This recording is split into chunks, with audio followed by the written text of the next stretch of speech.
those tough years really help formalize in my mind that, when I get to a place where I can help people, I'm never going to forget what it's like to be downtrodden, discriminated against, be the little guy.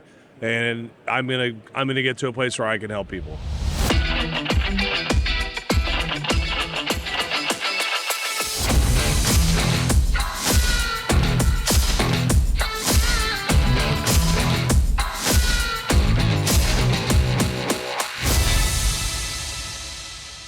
I was fortunate to meet you and your wife, Amy, which I think at some point we're going to talk about how it is to do work with your wife, because that's I'm sure that's a good time. But before we get into that, I want to call you Mr. Mayor. Like I know that was a thing, but I do want to know. So what was it that you're like, all right, I want to run for mayor? What's the mindset working in the back of your head says this feels like a good idea? Truthfully, it was not my idea. I was on the Planning and Zoning Board. I was the chairman, and we had some really good victories. I was actually working with Randy Holohan on that board, public developer. And so the community asked me if I'd consider running. And after consulting Amy about it, I said, it's time to level up and, give it a shot. And so two terms later, I got my fill. I enjoyed it. It was a blessing. And but now, as of April 1, I'm no longer in the mayor. Yeah. What'd you see on the inside that you can tell the industry, hey, because oftentimes we find in our industry, oh, it's so difficult. What'd you see on the inside, from the inside out, that says makes you a better member of the Cree community because you know it? Well, first of all, from the inside, I would say there's not enough of us from the industry doing it. So anybody that will do it, I commend them, because I think one of the things that makes our real estate community and all those involved in it, architects, developers, site people, the tenants, right, buyers, sellers, everybody like that, is usually people in real estate are really connected to their communities. And whether they're really into the art scenes, whether they're into the Boys and Girls Club, I feel like out of all industries, you see real estate people are more involved in their communities. Yeah. So, but still, I would say not enough business people, not enough real estate people in government. We desperately need that. And then, I wrote policy. We redid the comp plan. So I'd say from being on the inside and being able to actually change policies that make communities work better. I mean, we had all kinds of silly stuff when I inherited the office. It's funny what I'd be known for versus what I actually did. So, I retired. I helped negotiate a new deal. I retired $9.5 million of bond debt, which paved the way for repeat that number again. $9.5 million of bond debt was retired. So the city has no debt on their books anymore. So you made Bay Hill. No, sorry. Belle Isle. Belle Isle. Yep. You made Belle Isle debt-free. Debt-free. Right.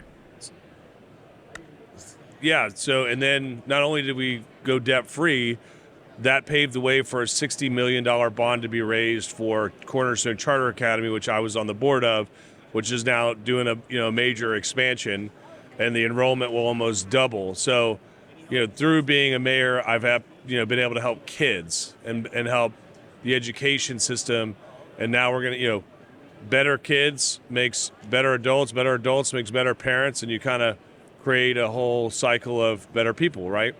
So that was really rewarding and not something I expected to do, and retiring the debt cost the city no money.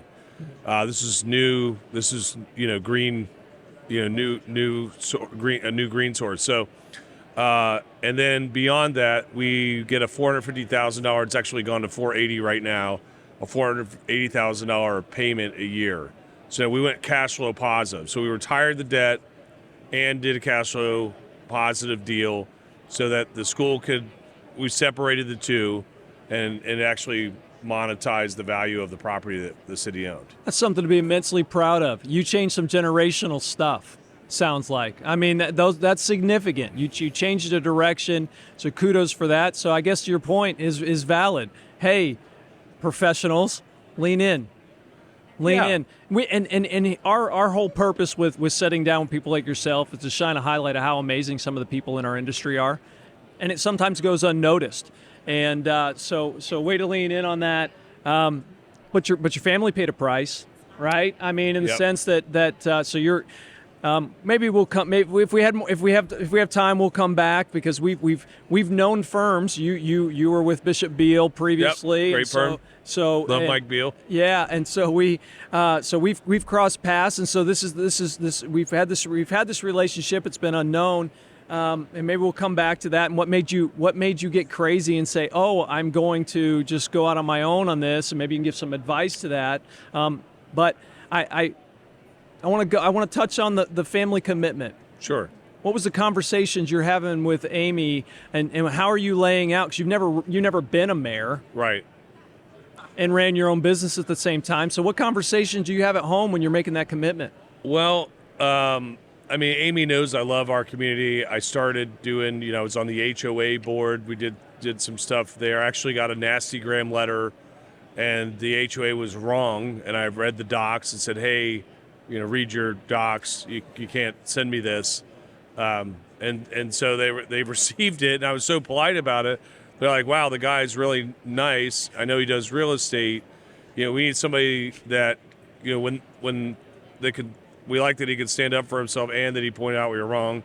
We need a guy like that on our board. So I got on the HOA board, and then that got me into trouble because the commissioner lived in our HOA. So he's like, you need to go do P&Z and so on. So Amy knew I loved being part of the community, helping contribute and donate my gifts and talents. And, she's been with me through,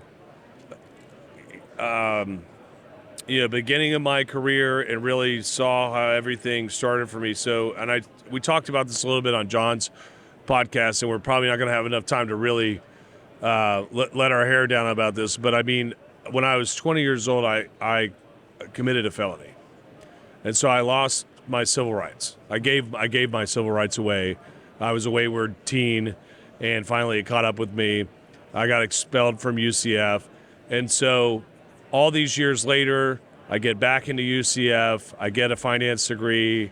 The state discriminated against me for my felony, and I had to appeal. I got my real estate license. They denied me originally. I got my real estate license.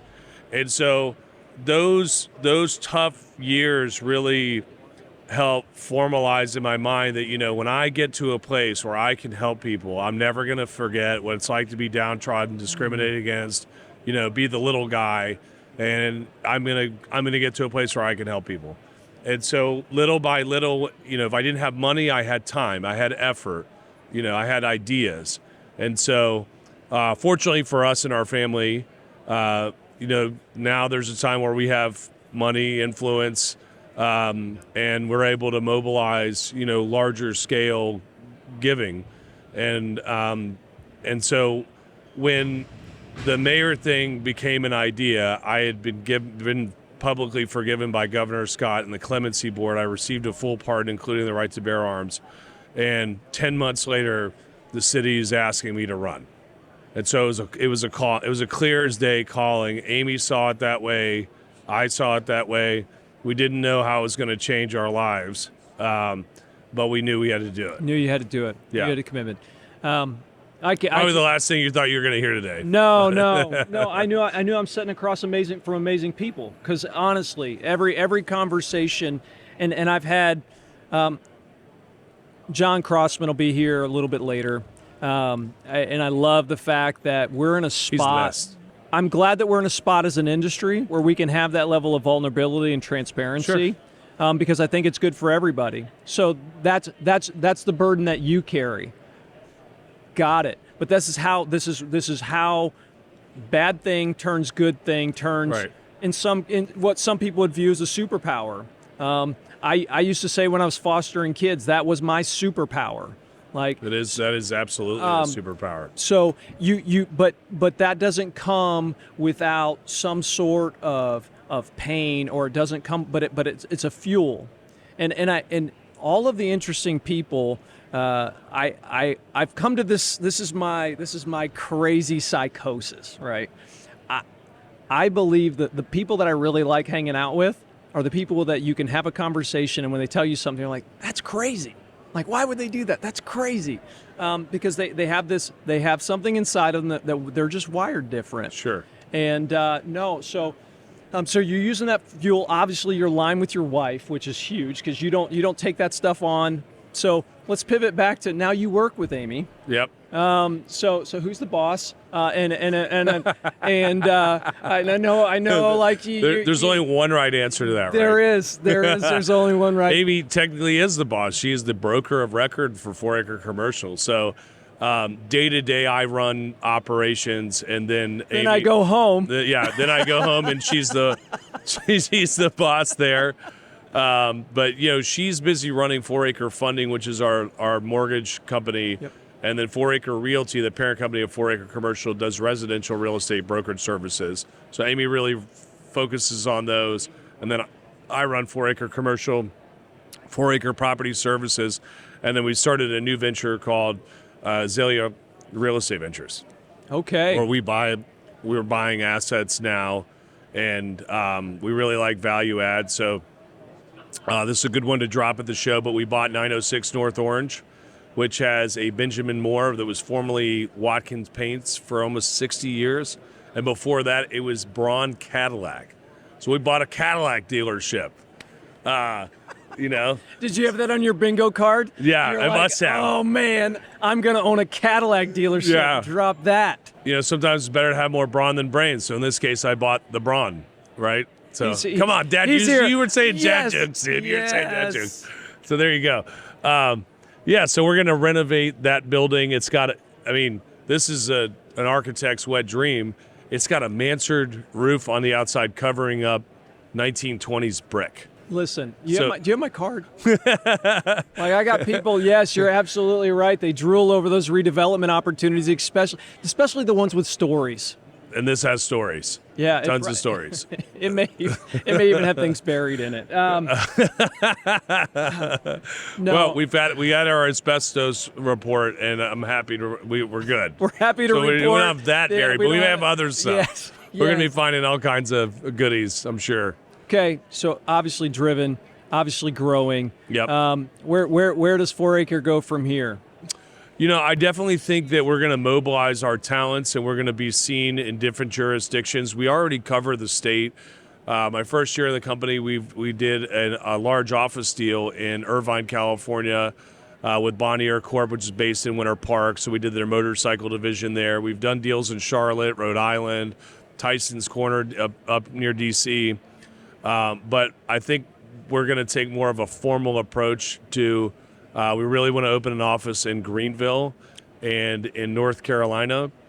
And so love spending time in Western North Carolina and just see a lot of opportunity up there, and probably Georgia. I'm originally from Jacksonville, so I'm really fond of North Florida and Georgia. So I definitely see us expanding by people, by geographic area, and continue to push where we can add services that really help our people be their best. We're a people-driven business. So taking the show on the road, I think that's great. Whenever you have the ability to scale, growth is critical. You have to keep moving forward. Here's what I'll say. Closing thoughts. Appreciate the heck out of your transparency. I also appreciate the fact that you had a chip on your shoulder, and you figured out how to leverage that for not only your personal good, sure, but you found it to fuel influencing your community. You've changed generational stuff for your community, and so respect for that. And yes, I didn't have that. I didn't have this conversation in my bingo card today, but that's what I love about our community. That's right. Love the Cree community. Same. Because it won't be the same. I'm going to sit down with Alex Evans later. We're going to talk about his nonprofit. Incredible. That's what I'm talking about. Incredible communities. And we're not done with our community. We're not done, even close to done. No, because you don't shut that off. No, it's part of the motor. It's part of the motor. That's who we are. Yeah. Yeah. Yeah. Who we So, are. man, well, Nathan, great to hang out with you, buddy. I appreciate it. I love that very you're much. doing this, man. You're so sharp. Oh, no, I appreciate you spending time. I know you're a busy guy. I absolutely appreciate the fact you let me I'm reschedule. just mentioning when we myself. get I'm on the late. Kuhachi radar, and you guys are legends. So No. appreciate you giving me the time. It's my pleasure. Thanks, man. Talk to you later. See ya.